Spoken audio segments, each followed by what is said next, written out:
Hi, I'm Rob from B&H, and in this video we're taking a look at M-Audio's Axiom A.I.R keyboard controllers. These newer keyboard controllers offer a lot of hands-on features, including faders, buttons, knobs, pads, and transport controls, so you spend less time moving a mouse around in your digital audio workstation and more time actually making music. Manually mapping these physical controls to your DAW can be a time-consuming chore, so to make that easier, the Axiom A.I.R series uses what M-Audio calls HyperControl Technology to automatically map those controls to popular DAWs, including Pro Tools, Logic, Ableton Live, and Cubase. In addition, these keyboards also include M-Audio's Ignite music creation software, so if you don't already have a DAW on your computer, you can actually start creating music right away. There are 4 models in the Axiom A.I.R line, the Mini 32, which features mini keys, and 3 models featuring full-size keys, the A.I.R 25, the 49, and the 61 key models. The 61 key model also features semi-weighted keys. I didn't try the 61 key model, but the action on the 49 and 25 key versions was quite nice, with a solid synth action response. Of course, the keys are velocity sensitive, and with the exception of the Mini 32, they also respond to aftertouch as well. Transpose up and down buttons allow you to access the full 88 key range. Now, for most of this video, we'll be checking out the 49 key model, but we'll take a quick look at both the 25 key model and the Mini 32. Looking at the A.I.R 49, the build quality on the rather large plastic chassis is pretty good, with stylish retro-futurist curves and a white and silver color scheme. Power is supplied from your computer via the USB connection on the back, although there is an input for an optional 9-volt DC power supply if you want to use it as a standalone controller, and it does feature 5-pin DIN MIDI in and out ports if you want to control external MIDI gear with it. Also on the back are 2 1/4-inch inputs, one for an expression pedal and one for a sustain pedal. Above the keyboard on the far right are the 12 backlit velocity and pressure sensitive pads, excellent for drum programming. We tried them out with Logic 9 and the Ultrabeat plugin, and they worked quite nicely. Pressing the MIDI bank button allows you to toggle between 3 assignable banks of MIDI notes, and the color changes between banks, which is helpful. Beside the pads is the roll button. You can hold the button down manually for the length of the roll or double press it to latch the roll mode on. The rhythm of the roll can be adjusted with the buttons underneath the faders here, and you can also adjust the duration of the notes and the swing of the roll. If you'd like to reassign a pad to a different MIDI note, the Pad Learn feature makes that really easy. Hit the Edit key, then the low C note to engage the Pad Learn feature, then the key for the MIDI note you want to trigger and the pad you want to use, and that's it.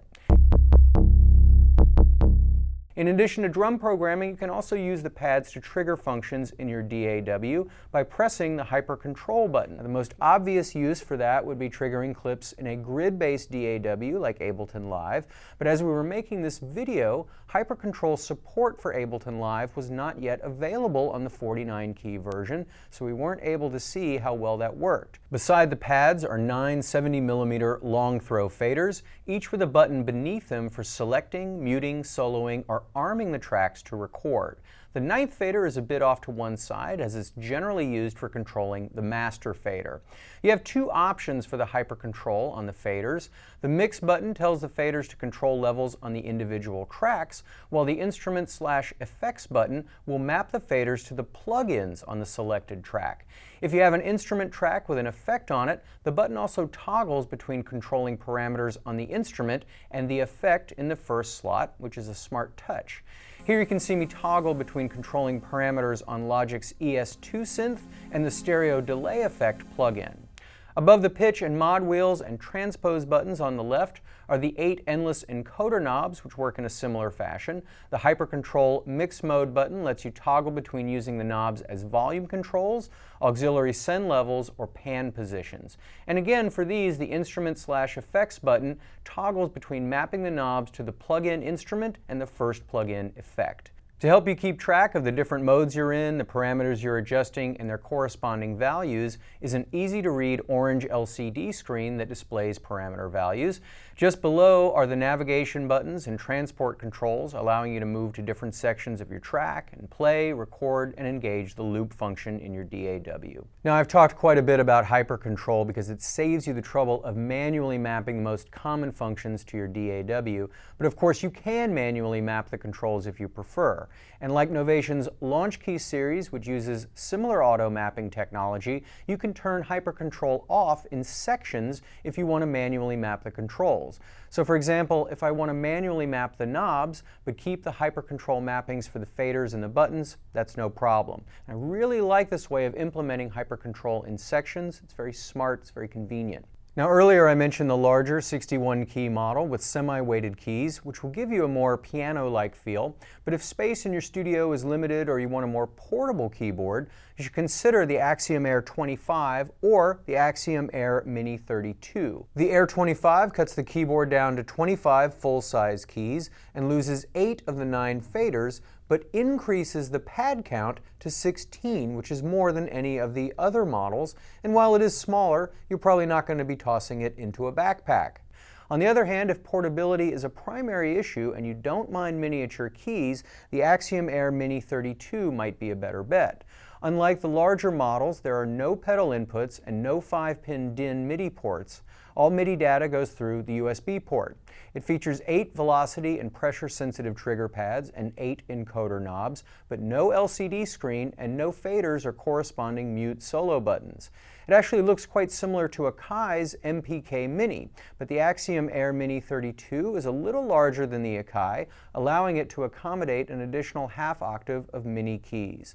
The keys are velocity sensitive, but as I mentioned, don't respond to aftertouch, but feel quite reasonable to play for an inexpensive mini keyboard.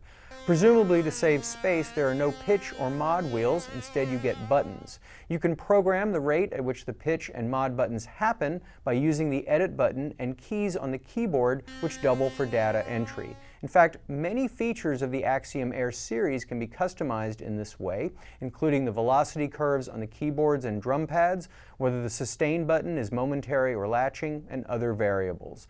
Those customized presets can be stored to memory locations and conveniently recalled later. The Axiom A.I.R series worked quite well in our test using the MacBook Pro, although as of the making of this video, HyperControl mappings for some DAWs were not yet available on some models. So for example, the Axiom A.I.R Mini 32 had a HyperControl mapping for Pro Tools available from M-Audio's website, and as a controller for Pro Tools it worked quite well. But HyperControl mappings for Pro Tools and Ableton Live were not yet available for the models with full-size keys, although M-Audio indicates they are working on it. We did try the full-size models with Logic 9 and GarageBand, and they worked very well on those platforms, and HyperControl mapping for Cubase is also already available for those models as well. In addition, as I mentioned at the beginning of this video, all the Axiom A.I.R models allow you to download M-Audio's very own DAW called Ignite, so you can start working on music right out of the box, even if you don't have a DAW already.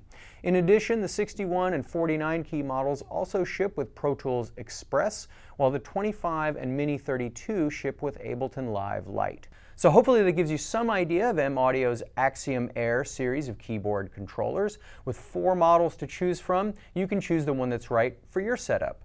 I'm Rob from B&H, and thanks for watching. Whether you're a hobbyist or a professional, B&H has the answers to your questions. Experience a world of technology at our New York City Superstore. Connect with us online or give us a call. Our staff of experts is happy to help.